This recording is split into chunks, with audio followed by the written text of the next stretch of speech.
sa ating Pilipinas ngayon. Walang makakorek niyan. Nobody can correct Marcos. Nobody can correct Romualdez. Nobody can. It's a long process mapapil sa Supreme Court unless you dala ka ng kaso doon. Matagalan yan. Mga next year pa yan. So if you want a redress of grievance, there is no urgent remedy. So, it is only the military who says. Kaya ang sabihin ko, Presidente ako, nakita ko ang sitwasyon. Kung gano'n rin ang presidente na in face of so many errors there, nagtupak-tupak na ng hanggang nagkaroon ng breakage, fractured governance. It is only the military who can correct it.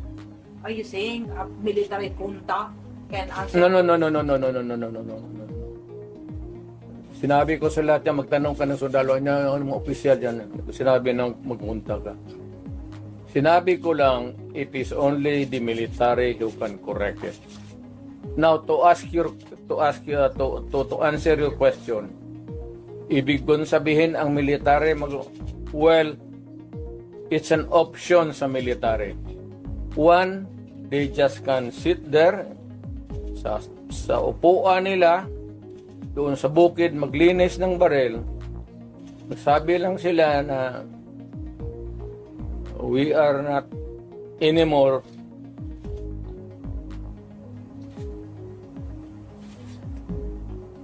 hindi na sila magkudita na magpunta yung tangke digira na. Sabihin lang nila na ayaw na namin yung laro ninyo. Out kami dyan. Kasi kung walang military, yung laro nila, wala na. What do you mean out, Mayor? Getting out means I don't know. Basta hindi yan kudita, hindi yan ano. Basta sabi lang military. You are oppressing people and you are spending our money like water. Pati kami in the coming days, mawawalaan kami ng aming retirement, magalaw. Hindi kami sasalin sa inyo. Silent protest. Not taking orders at all. Hindi silent protest. Military lang talaga. Oh, military silent protest ba? Will not take orders from the Commander-in-Chief. Ano? They will not take orders from the Commander-in-Chief. That's it. Hindi, sabihin na nga niya. Sir, wag mo kaming isali. Pati kami, ang mga asawa ko nagtrabaho sa gobyerno, nakataya. Tingnan mo naman yung pera. Kinuha ninyo sa GSIS, PhilHealth, 89. Ito doon sa Amos survey? Pinagbili nila, saan itong pera? 25 tons of gold reserves natin sold amounting to 129 billion.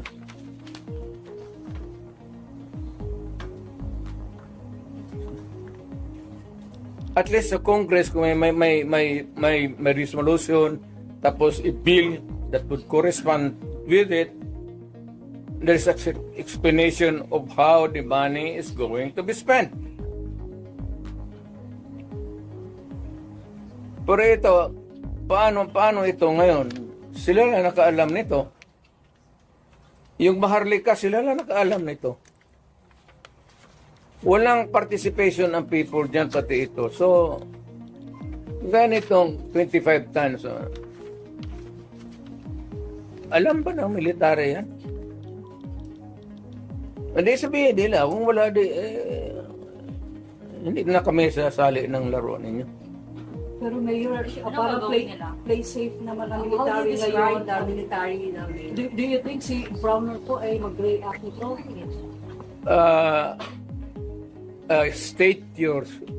Can you restate your statement? Can you expect that Browner will react? When ito pag nilabas din ito, your question must also correspondingly appear. Importante yan. So, guard. Oo, kasi may statement siya, dapat nagpatisan, dapat stay put lang yung military. Wala naman siyang sinabi, no?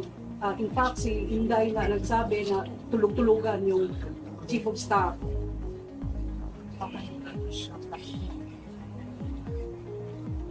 Paano daw makakatulog yung AFP chief of staff? Kasi dyan yung nawawala.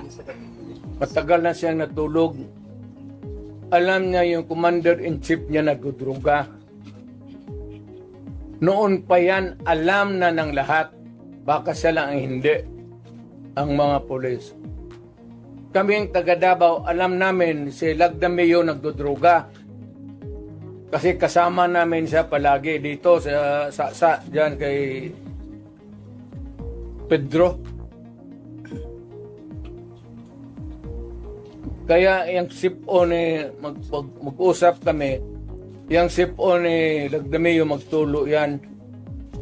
Hindi niya alam nagatulo yung sip-on niya.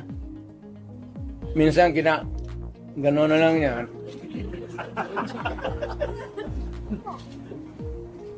Alam ni Marcos na si Lagdameo durugista. Alam ni Lagdameo na durugista. Magkasama yan sila sa hit-hitan. So, another appropriate question would be yung ito with sincerity. Kayo bang mga military pati police, would you still continue to support a drug addict? Alam ninyo kung pero tanungin mo lang yung Presidential Security Command. Puro military man yan. You did not go far. Yung mga tao ninyo sa military. Hanggang kailan kayo magsuporta ng drug addict na presidente? Sabihin mo sa amin. Kasi nagpapatulong kami to get the answers. Sana we cannot get a correct and accurate or true answer from kami ang magtanong. Barado kami ngayon eh. So under the constitutional provision of the right to be heard, kailangan sagutin ninyo yan.